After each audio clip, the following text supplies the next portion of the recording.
తెలంగాణ అంతా రామరాజ్యం లెక్క వర్ధిల్లుతుంది. ఏం సమస్య లేకుంటున్న తెలంగాణలో ఇప్పుడు అల్లు అర్జున్ ముచ్చటనే పెద్ద సమస్య అయిపోయింది. ఎందుకంటే సర్కార్ 6 గ్యారెంటీలు అమలు చేసింది, రైతులకు రైతు భరోసా ఇచ్చింది, రుణమాఫీ చేసింది, ఇంటర్నేషనల్ బళ్ళు పెట్టింది, కొలువులు ఇచ్చింది. ఇట్లా ఒక్కటా రెండా సర్కార్ చేసిన పనులు చెప్పుకుంటా పోతే ఇక చేస్తేందుకు ఏం పనులు లేక ఖాళీగా ఉన్న సర్కార్కు అల్లు అర్జున్ ముచ్చట్లా ఓ సమస్య దొరికింది.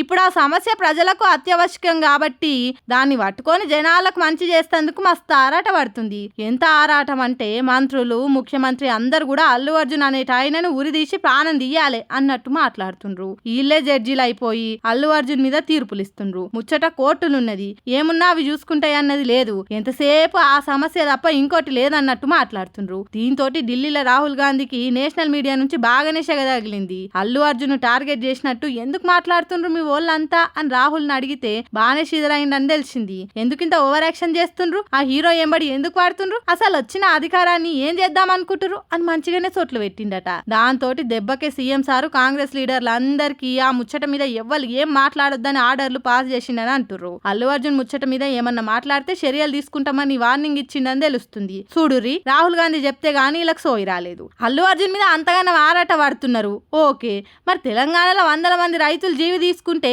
ఏడబోయింది మీ మానవత్వం? హాస్టళ్లలో పిల్లగాలు పాములు గరిచి జీవిడిస్తుంటే, ఫుడ్ పాయిజన్లతో జీవిడిస్తుంటే ఏడబోయింది మీ మంచితనం? పబ్లిక్ అంతా సమస్యలతోటి రోడ్డెక్కుతున్నప్పుడు ఏమైంది మీ పనితనం అని నెటిజన్లే కాదు నేషనల్ మీడియా కూడా ఏకి వాడేస్తుంది. ప్రాపగండంతో ప్రభుత్వ వైఫల్యాలను డైవర్ట్ చేస్తేందుకు అల్లు అర్జున్ బలి పశువుని చేస్తుండని అంటుర్రు అంతా. మొదలు ప్రభుత్వం మంచిగానే చేస్తుంది అనుకుండ్రు గాని నిన్న మొన్న చేస్తున్న అతి చూసే కావాలనే అల్లు అర్జున్ ఎంట వాడుతుండ్రని అంటుర్రు. చూడాలిగా ఏడదాకా పోతుందో కథ.